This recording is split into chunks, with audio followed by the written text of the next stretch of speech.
Welcome back to my views and news. Views rapidly evolving situation in the Amhara region of Ethiopia. In the last video, I reported about confrontation between Amhara Special Force and Ethiopian National Defense Force. Today, this morning, ENDF launched its operation to disarm Amhara Special Force members. What happened today? In which cities there was confrontation? Did Ethiopian National Defense Force succeed in disarming of Amhara Special Force members? We have details for you of today's Ethiopian Army's operation against Amhara Special Force members. ENDF is facing stiff resistance in Amhara region.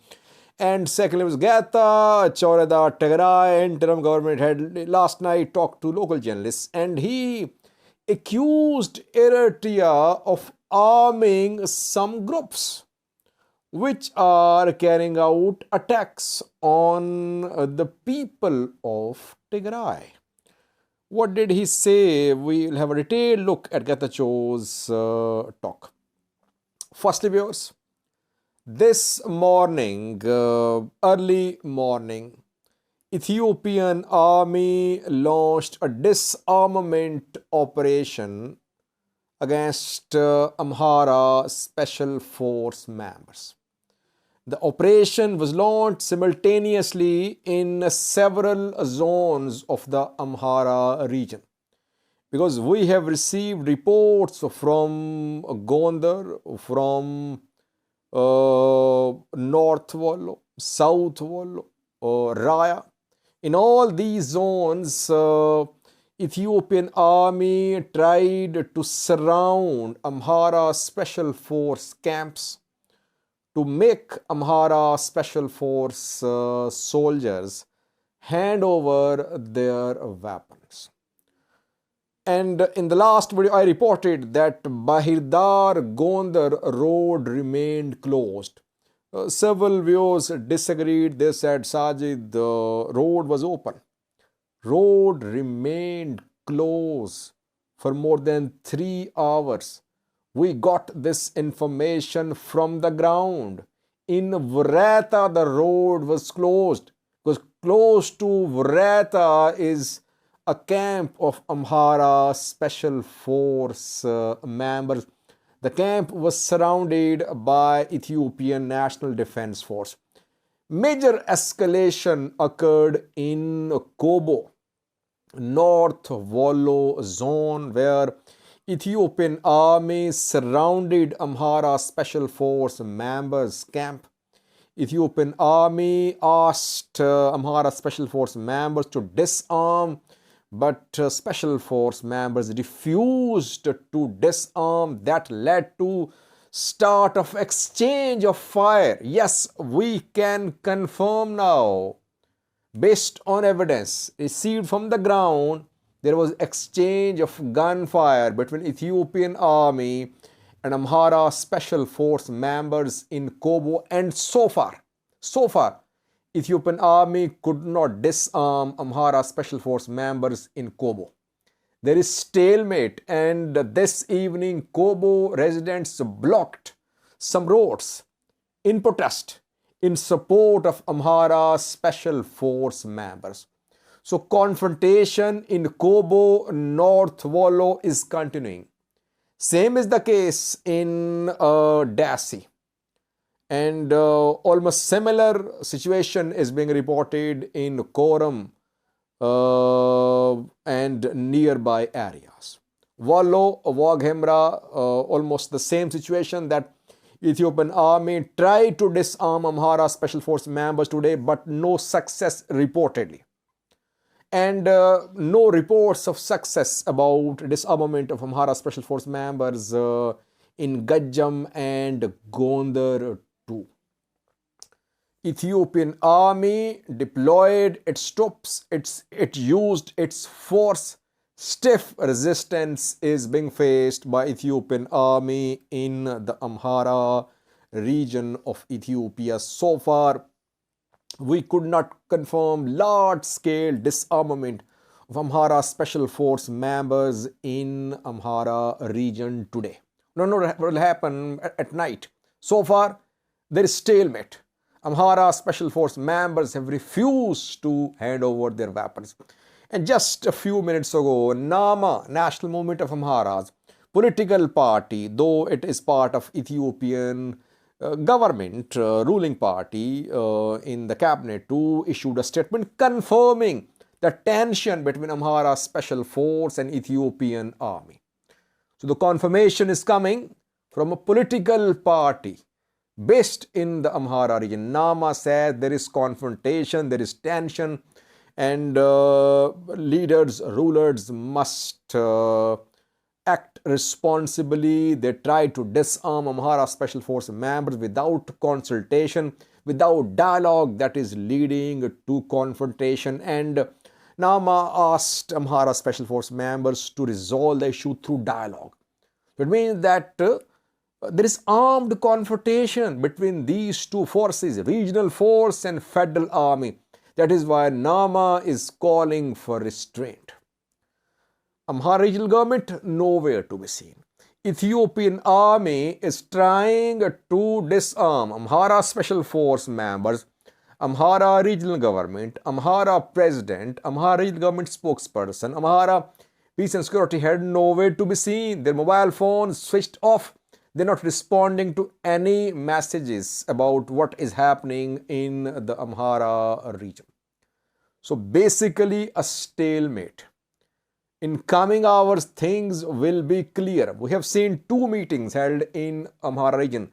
In Bahirdar, both meetings were held with participation of Baba Tadase, ENDF General Demake Mekonnen, Deputy Prime Minister,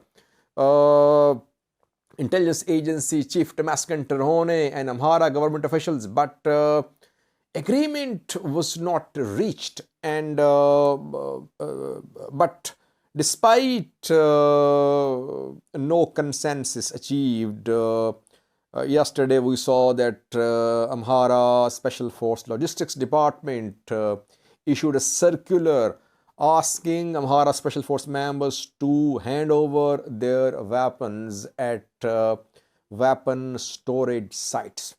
So stalemate there. Let's see what happens in coming hours. Second reports, the Getachew Reda, Tigray interim government had talked to local journalists yesterday, and he leveled some allegations against Eritrean government, though he said that he wanted, that Tigray wanted peaceful and friendly relations with all neighbors, including Eritrea. But he said that Eritrea was arming some groups. Damhit and some other groups were being armed by Eritrea, and the groups were involved in robberies, in attacks on the people of Tigray. So he is basically trying to blame Eritrea for lawlessness, for deteriorating law and order situation in Tigray. If you remember, a few days ago I reported about crimes, robberies being committed in and around Adigrat. Adigrat hospital, doctor confirmed that several people were reporting at hospital with injuries, with knife injuries, because they were the victims of attacks from gangsters, from armed criminals. So Getachew is basically blaming Eritrean military for all these groups, which for all these crimes being committed by some groups. Are they Damhit fighters or some other fighters backed by it? It's not clear. Ethiopian National Defense Force will have to answer these questions because ENDF and Eritrean military are deployed to border areas. Where is ENDF if Eritrea is arming, backing Damhit and other fighters in Tigray border areas? Where is Ethiopian National Defense Force? Is Getachew trying to cover up the bad performance of his government, that he is just blaming Eritrea for what is happening in Tigray? He should take the responsibility for law and order situation deteriorating in Tigray. He cannot just blame it on Eritrea. He'll have to take action. He is the president, Tigray president. Secondly, he said that Tigray had received budget from federal government. No details how many millions were received from a federal government, but he said that Tigray would ask the federal government to release a subsidy of the last 2 years, because federal budget for Tigray was suspended more than 2 years ago. So Tigray now wants arrears as well. Thirdly, he appreciated Amhara region president's statement, who asked Tigray government to resolve the issues through dialogue. He welcomed it. He said that Tigray wanted friendly relations with neighbors like Amhara, Afar, Eritrea, and he spoke about need for investigation into human rights abuses committed during the 2-year-long war. He stressed that both international and national mechanisms should be adopted. I did a video 2 days ago that Tigray has changed its position. Tigray is now agreeing to national mechanism as well, which Tigray was against a few months ago. And he backed talks between Oromo Liberation Army and Ethiopian government. He said that violence, force was not solution to problems. Talks should be held. And he confirmed that trust was growing between Ethiopian federal government and Tigray government. Overall, two areas where Tigray government will have to work: Tigray Eritrea relations, Tigray Amhara relations. Of course, rebuilding, reconstruction will take some time. Tigray cannot be rebuilt in a day. It will take months, if not years. But for peace and security and for holding of election, Tigray needs to be involved politically with Amhara region and then Eritrea as well. Amhara region is showing its willingness to talk to Tigray, but so far no start of talks. Eritrea is largely silent. So while Eritrean delegation was in Addis Ababa last night, and Burhanu Jula and Abraha Kasa were remembering their joint offensives on Tigray, and Burhanu Jula was thanking Eritrean military for supporting ENDF in the war in Tigray. Getachew was accusing Eritrean military of arming new factions in Tigray. Let's see when some engagement between Tigray and Eritrea happens, which is a sine qua non for peace, lasting peace in this region. Thank you.